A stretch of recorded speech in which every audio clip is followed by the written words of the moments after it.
One of the Marine reservists attacked Luis Torres. Luis, I first heard about this. I thought to myself, this is when I'm glad my mother and father have gone to their final resting place, because I don't even know how they would react to this. They would say, what has happened to our country?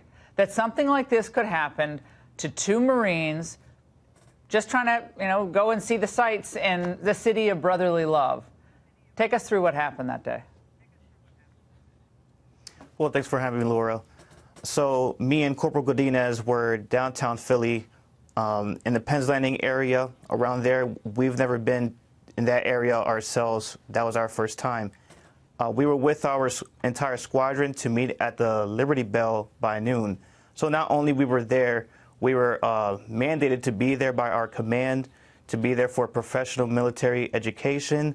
That's what we call PME, just to check out the landmarks, check out the historical exhibits in regular civilian attire. And lo and behold, we will never know. Later on, we will fall victims to these activists. We were there at noon, and my first priority was simply to grab a bite to eat. And so me and Godinez together, we go find somewhere else, a casual restaurant. We get something to eat. We have plenty of time to kill. That evening was our Hilton. We had our Marine Corps ball at the Hilton Hotel. So to celebrate the 243rd birthday of the Marine Corps. So that was our plan, being at Philly. Okay, when did you get confronted by these characters? Take us right to that moment. What happened? Because are you dressed in your full Marine uniform? At that moment, no, not at all. Well, okay. Like I said, we arrived there at 12 in casual civilian attire. Okay. Up to 3 o'clock.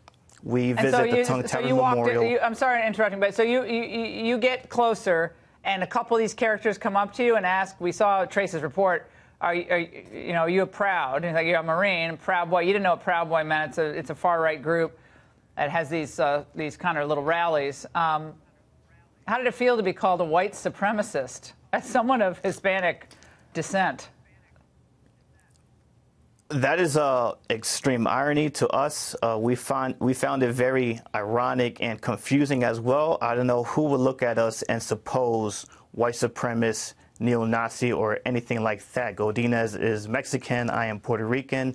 Nonetheless, we're two Hispanic Marines on duty that day during duty hours, and to be confronted by white folks not supposing that there is anything racially charged towards us until he asks us, are we Proud Boys? And then later on, the crowd just calls us these racial slurs, and then later on calls us racial slurs for being a Hispanic heritage.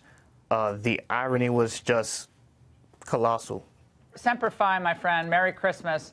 I'm sorry you had to go through this, but I'm glad you're okay, and give our best to Alejandro. And I know he had a rough go of it, and he's still suffering the results of these injuries. This is Antifa. My gosh, this is the United States of America. Disagree virulently if you want, but not this. This is criminal. This is thuggery, and it's a type of domestic terrorism. Thank you so much. We really appreciate your time.